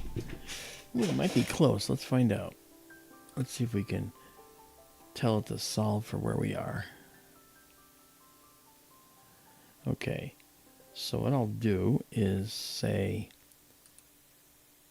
we're gonna plate solve and resync, and when it does that, it'll then put the pillars of creation dead center in the middle of our view, and there they are. Okay, now we have the coolest nebula in the view here. You're going to see the pillars of creation like you've never seen them before. So let's bring these up here. Now this cluster of stars is sending off such ultraviolet energy that it's raking down on all the nebula that's right here. You'll see it in a minute. And this nebula is actually had a lot more dust in it and everything. But what happened was this bright starlight is literally eroding away the lighter stuff, and where the stuff is densest, it leaves it. Notice that blur occurring there. We're looking through a little more air, so it gets a little turbulent. But we're gonna go now, and that's a good view right there. Let's go here, and now we're gonna come and we're going to grab some stars. There we go, and start guiding. Perfect. Now let's go have some fun. Prepare to get your socks knocked off on this one, okay, guys? This is This is the one in the evening that you're going to remember. Okay, we're going to do a 25-second photo here. And we're going to drop out of the low light mode and go into our deep sky mode. This is the dark before the beautiful storm. Just watch. Isabella asks, what do you think about nuclear propelled spaceships? Well, we have those right now. I mean, Cassini, Perseverance, Curiosity. They use radio. Oh, look at look at that beautiful nebula. Radio thermal isotope generators, RTGs. Ah, man, I'm gonna stop it for a moment because I want to move this all over a little more. I apologize. There's a tease. I'm sorry, but that's what I have to do. I want to move this over. I'm gonna move it over even more. Wrong way, Feldman. Okay, this is where we're gonna go. Because there's something up here that I want you to look at right here. Okay, so we're gonna drop this down a little bit.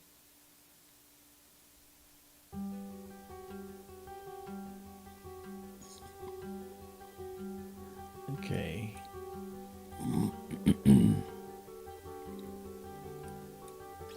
Okay, this is good. Just wait till you see this. I mean, it's actually pretty high in the sky. I'm glad we waited long enough. All right, and this will be our last object for tonight, but it'll be worth it. Okay, so again, 25 seconds. All right, that's 25,000 milliseconds. 25 seconds. And away we go.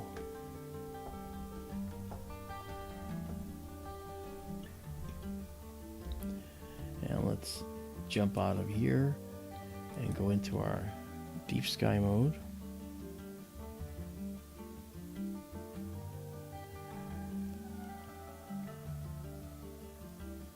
Okay, now let's see here. It's gonna come up here in a moment. Oh, look at that. Okay, I forgot to get our guide stars set up clearly, so I'm gonna come back again, come in here and do the guide star again, because we need to get the guide star. There we go. Guide star acquired. Beautiful guide star too. That's a nice one. Look at that peak.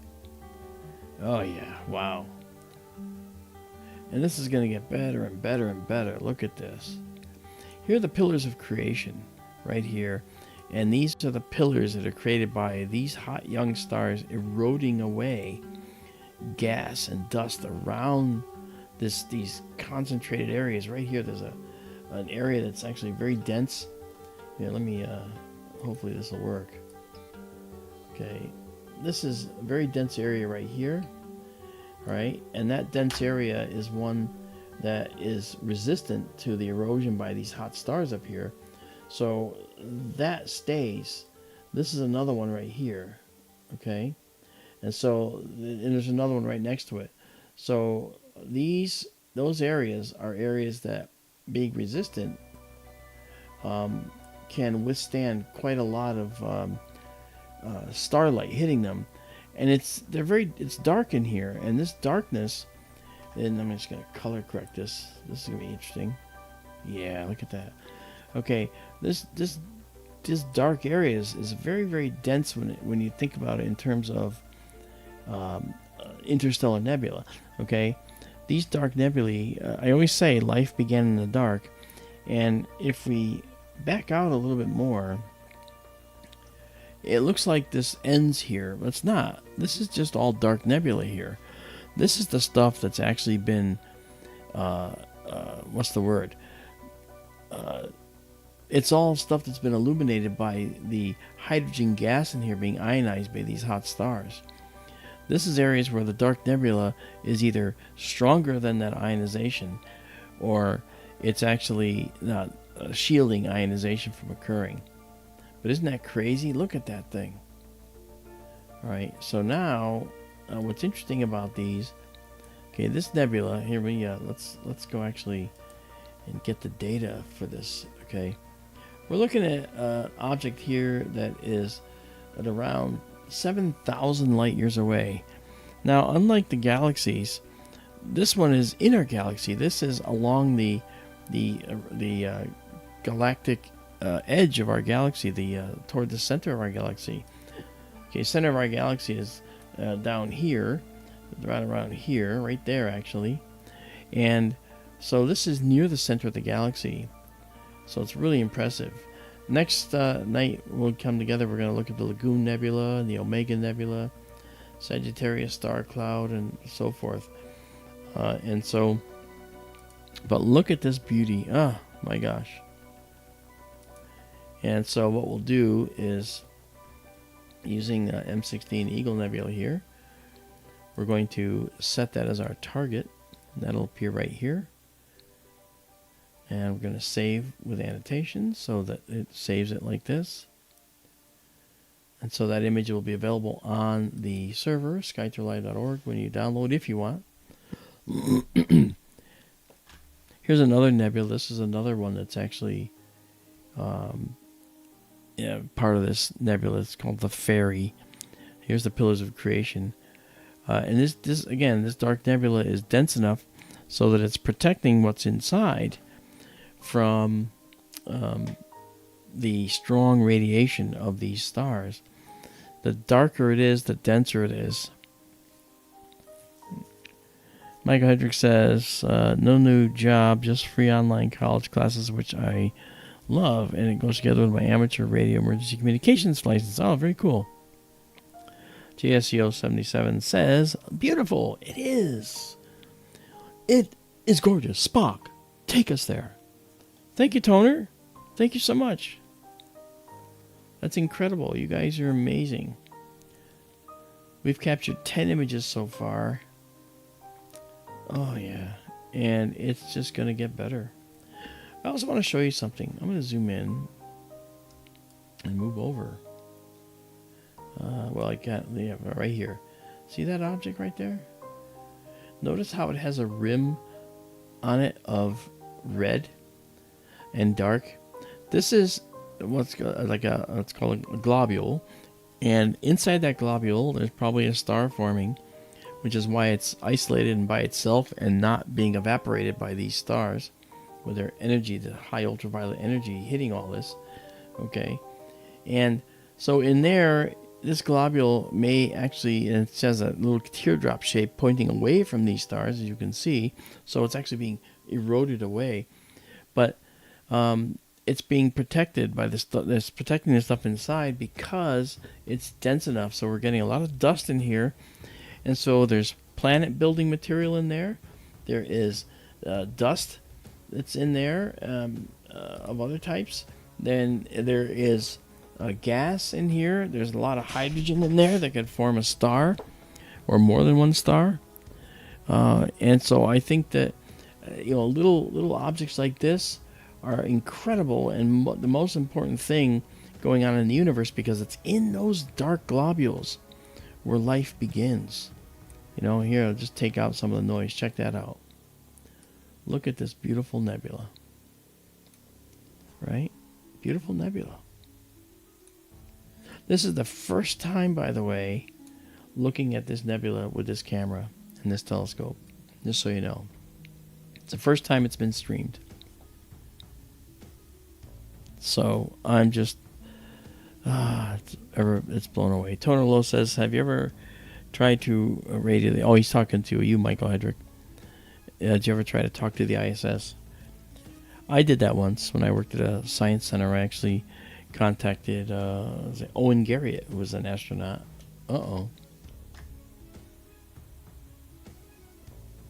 We lost our connection.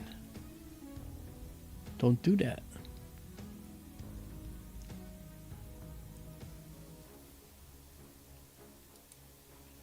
All right, let's see what's going on here. We lost our connection to the Benson telescope, but it's still here, so I'll just bring it back. trying to connect. We're looking at the Sky Tour Sonoran right now.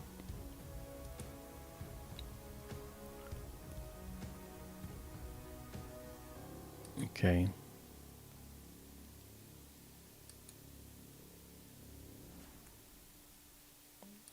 All right. There we go. Okay. All right. Back. Back in black. All right.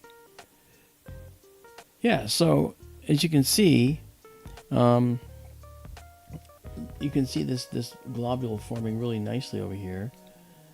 All right. And if we look down here, you can see how this hydrogen gas is being kind of occluded. It's going behind this dark nebula here. All right. And that's beautiful. And we have all kinds of subtle other nebulous detail in here. This is just floating out in the middle, and you can see how that's really fascinating. That was a detail that was unreachable by us before. We couldn't see the lit nature of that. The other thing is the detail on top of this stalk, we call them, or pillar, was not as reachable, but now you can see it. And let's see if we can. There's a lot of data here, as you can see. Okay, let's move this over, brighten things up a bit. This noise goes away over time. There's actually a couple ways I can actually get rid of that. Like, I could add what's called a bilateral filter to this. And you see how it softens it up a bit? Trouble is, the bilateral filter does tend to make it just a little more blurry. And I don't like that. But if I reduce the radius over which it operates, we could strike a happy medium with it. Okay. So if I turn it off, you can see how we'll get our more detail back, but we get a little bit of the grain back.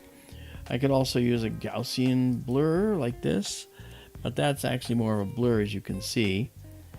And if I bring that back just enough, you can see how we can get to the point where we might not actually have too much noise. Okay, so that can help us too. All right. And if I bring it right down to nothing, you can see how this is just what we see normally. That's very little. And then if I just tiny bit raise it to around 1, then it softens it just a little bit. So I tend to get rid of that. I want to see the full sharpness. Okay, like that. But you see, in other words, we have options. We do have options. Wowee. Okay. Oh, it's worth waiting for, isn't it? Isn't it worth waiting for? Look at all this dark nebula up here. That's not a void. That's actually dark nebula. Very, very dense areas. So it's in there where undoubtedly stars and planets are being made. Undoubtedly.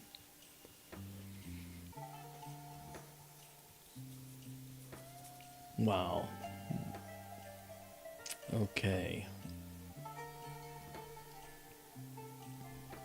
Alright, so 25 here. We're going to save that.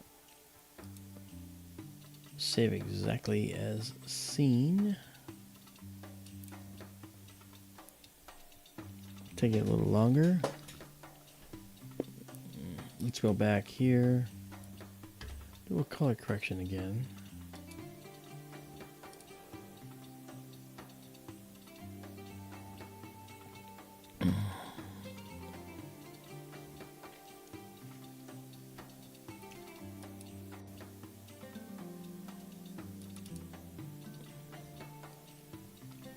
Okay. That's just beautiful. Let's back out and show the whole image. There's the whole shot. Look at that. That's the little fairy. Don't ask me how it looks like a fairy. I don't know. But now you can see the beautiful colors and separation of this little globule from the rest of the nebula. That's pretty impressive. Yeah, we can be crazy too and just say, hey, let's just zoom way in.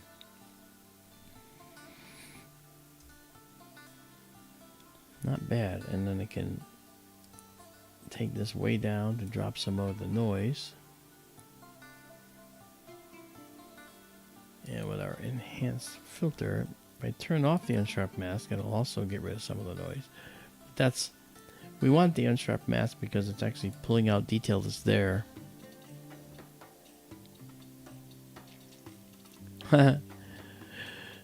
Trisha Ferreira. The nebula is a woman picking up her dog. Yes, here's the woman and here's the dog. And the dog is looking up at her, and his tail is wagging here, and back legs.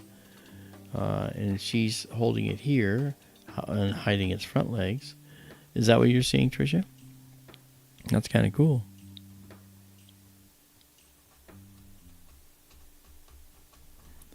Fantasy, you came back. Yes, man, you came back at just the right time. Check it out. This is the Eagle Nebula. Look at that thing, huh? It's beautiful. Wow. I'll color correct. You'll see the make it a little less red, but yeah, but it shows you more detail. Look at that. Wow. Let's see what it wants to be at. So this is where it wants to be. And this allows us to actually capture more detail. Absolutely incredible. Oh, beautiful, beautiful. Beautiful, beautiful.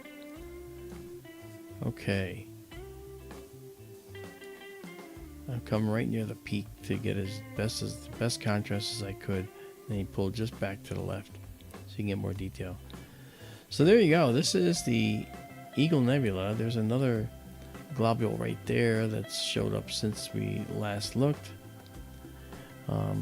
The most pronounced one is this one. This is a massive one right here. Yeah, so this is just incredible. So, see, this is what your donations buy, okay? It buys us the ability to get telescopes like this. This telescope was, the money for this was donated by Ronald at ERRT Radio. And so this telescope will be named for him. And we're going to put a plaque inside the observatory with his name and his donation on it. Really cool stuff. And we do that for anyone who donates to us for a substantial piece of equipment. They get their own mark on all the equipment.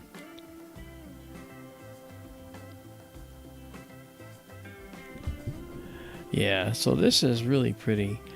And we're seeing detail in here that was just not available to us with the with the Sonoran telescope because it's such a wide field scope. This here in the Sonoran telescope, let me see if I can get it to approximate size. It'd be about like that size. And then the whole rest of the field. We'd see all of it. Okay? What we wouldn't see is detail in this object, detail inside here, detail in the fairy out here. Wouldn't see any of that detail. But now we're spreading our pixels over a smaller area, and we're able to see, it almost looks three-dimensional. See that? This is hovering in the middle of the nebular space. So this is 37 images. We're going to take this and save it now. Okay. Save it exactly as seen. Wow. I don't know about you guys, but this seemed like a very successful galaxy night and a beautiful nebula to top it all off at the end of the night, don't you think? What do you think? Really thinking this is cool. Fantasy. One day when I get rich, you and I will collaborate on something. Hey, we're up for that. We're up for collaboration. None of us are made of money. I mean, obviously I'm not, but look what we're doing with the money we get. You know, bringing this stuff to you. This is fantastic. I just love it. And from what I'm gathering, you do too. And I really love it. I really love that you guys enjoy this so much. Sally Ford, thank you. Thank you, Tiff. I think this is really cool. And I just do want to say that this image is going to be available to you up on our skytourlive.org in just a few seconds. And I have 40 images taken now. We're going to save this. Save exactly a scene. Wow. And then tomorrow I'll be doing a processing on this to really see it as how it looks. Yeah. And I think this is great. And Django says, glad you're back, Mark, and all the beautiful people in chat. Yeah, I have a submarine project to do for the Navy, but I can still do this at night when I'm not working. I plan on it. The only other conference I have right now, well, end of July, I'll be out in Arizona, but I'll be coming to this observatory as well, and I have to do a talk out there. And then in October, I'll be in Nova Scotia doing a talk at the conference up there it's called the Shag Harbor Conference. And that's going to be fun. And then I will probably, as far as I know, I don't have anything else happening except radio shows here and there. And tomorrow night's radio show, usually on KGRADB from 8 to 10, may not happen because we're going to have people out at this observatory doing work on our Starlink that we're adding. So I may have to be present and accounted for. I don't want to get Marianne or Tara or Heidi angry at me. You know, whatever they say, I'm just going to do. Anyway, guys, this has been great. I've really enjoyed your company. Thank you so much for joining us. Hope you had a good time. I think you have. And again, skytourlive.org. Don't forget about our Patreon if you guys would love to support us. The monthly donation of, 5, 10, 20, whatever. I think you can even pick your amount. I don't know. I think you can. But anyway, and different tiers, you're going to get different images that are highly processed. You also will open yourself up to getting some swag, mugs and so forth, and we're gonna start coming out with that actually really, really soon. So I'll talk to you next time, right? Fun. So thank you guys. 45, and I'll save it. Save exactly a scene. It's almost like I don't want to stop, but I have to. I have to sleep. Anyway, you guys have a good night, and I will talk to you in the next couple days. Good night, everybody. Wow, this is just so much fun. Bye-bye.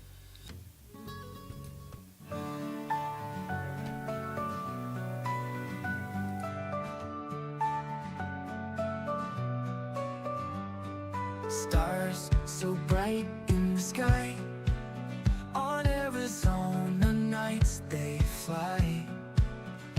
Nebulae in colors rare, galaxies beyond compare. Sky tour in the night so clear, brings the universe near. Real-time wonders to see, streaming live for you and me.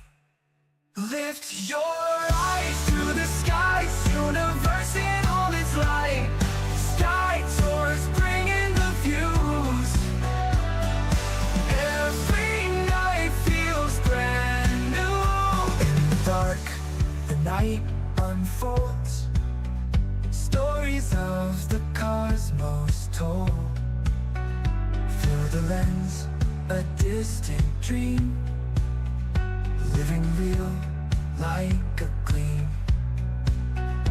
Far away, up so high, across the stars beyond the skull. Through the lens, a distant dream, living real like a gleam. Lift your eye up so high, across the stars beyond the sky. Sky Tour shows us the way, every night a new display. Lift your eyes to the skies, universe in all its light. Sky Tours bringing the views, every night feels brand new.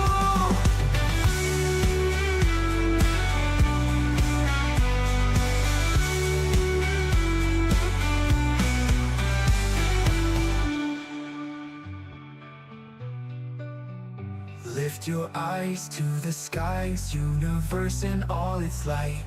Sky Tours bringing the views, every night feels brand